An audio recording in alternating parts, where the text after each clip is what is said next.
రూపములుగా ఏవి 8 63 లీలామూర్తులతో ఊర్ధతాండవమూర్తి, నటరాజమూర్తి, భిక్షాటనమూర్తి అదితో ఇక్కడ ఆయన చెప్తున్నది భూమి శివుడు, అగ్ని శివుడు, నీరు శివుడు, వాయువు శివుడు, ఆకాశము శివుడు, సూర్యుడు శివుడు, చంద్రుడు శివుడు, నేను అనుకుంటున్న జీవుడు శివుడు.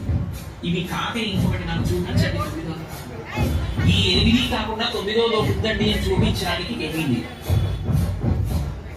ఈ 8గా శివుడు వస్తే దాన్ని అష్టమూర్తి తత్వము అంటారు. అష్ట అంటే 8, మూర్తి అంటే రూపమును ధరించుట. మూర్తి అని నేను అన్నాను అనుకోండి, దాని అర్థం ఏమిటంటే ఒకటి అనుభవంలోకి వస్తుంది కానీ దానికి రూపం, అది రూపంగా వచ్చింది అనుకోండి మూర్తివంతమైంది అంటారు. అంటే ఒక రూపాన్ని పొందింది అంటారు.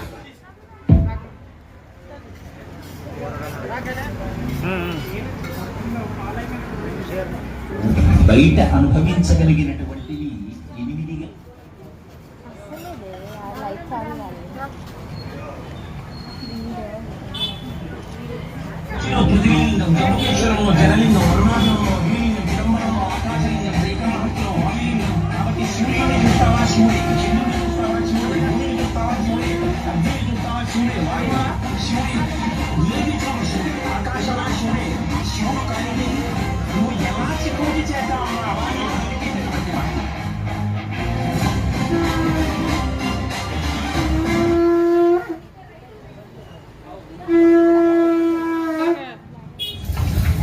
అనుకుంటే అవుతుంది స్వామి.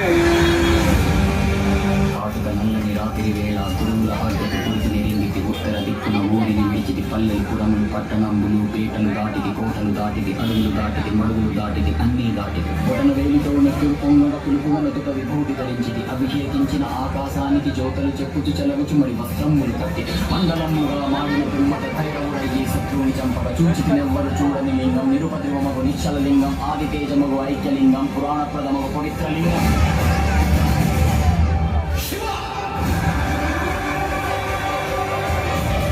అద్భుతం జరిగేటప్పుడు ఎవరో గుర్తించలేదు.